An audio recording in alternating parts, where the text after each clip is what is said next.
दोस्तों एक बार बादलों की हड़ताल हो गई। बादलों ने कहा अब अगले 10 साल तक पानी नहीं बरसाएंगे। यह बात जब किसानों ने सुनी तो वह बहुत परेशान हो गए कि अब फसल कैसे होंगे जब बारिश ही नहीं होगी। किसानों ने भी अपने हल वगैरह पैक करके रख दिए, लेकिन एक किसान जिसे बाकी किसान पागल समझते थे वह अपने नियम अनुसार हल चला रहा था। एक दिन कुछ बादल थोड़े नीचे से गुजरे और उस किसान से बोले, क्यों भाई, पानी तो हम बरसाएंगे नहीं, फिर क्यों हल चला रहे हो? किसान बोला, कोई बात नहीं, जब बरसेगा तब बरसेगा, लेकिन मैं हल इसलिए चला रहा हूँ कि मैं 10 साल में कहीं हल चलाना ना भूल जाऊँ। दोस्तों अब बादल भी घबरा गए कि यार कहीं हम भी बरसना ना भूल जाएं, तो वे तुरंत बरसने लगे और उस किसान की मेहनत जीत गई। जिन्होंने सब पैक करके रख दिए थे वे हाथ मलते ही रह गए।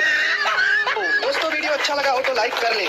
एक राजा ने अपने मंत्री से कहा कि एक ऐसे कहानीकार को बुलाओ जो मुझे सबसे लंबी कहानी सुनाए, लेकिन एक शर्त है कि अगर कहानी खत्म हुई तो कहानीकार को मौत की सजा दी जाएगी। पूरे राज्य में घोषणा की गई। कई दिन बीत गए लेकिन कोई भी कहानीकार कहानी सुनाने के लिए दरबार नहीं आया। हताश होकर राजा ने एक नई घोषणा की कि कहानीकार को भारी इनाम भी मिलेगा। कुछ दिनों बाद एक यात्री राजा को कहानी सुनाने के लिए दरबार आया। मंत्री ने यात्री से पूछा, क्या तुम जानते हो कि शर्त क्या है? यात्री बोला, हाँ। यात्री ने कहानी शुरू की। उसने कहा, एक बार एक राजा ने बहुत बड़ा कुआं खुदवाया। एक दिन एक चिड़िया आई, कुएं में पानी पी और उड़ गई। फिर दूसरी चिड़िया आई, पानी पी और उड़ गई। राजा ने पूछा, फिर क्या हुआ? यात्री बोला, फिर तीसरी चिड़िया आई, कुएं में पानी पी और उड़ गई। राजा ने पूछा, बेवकूफ, आगे क्या हुआ? यात्री बोला, महाराज, फिर चौथी चिड़िया आई, पानी पी और उड़ गई। राजा समझ गया कि अब यात्री की कहानी खत्म होने वाली नहीं है। राजा ना चाहते हुए भी यात्री को इनाम देकर विदा कर दिया।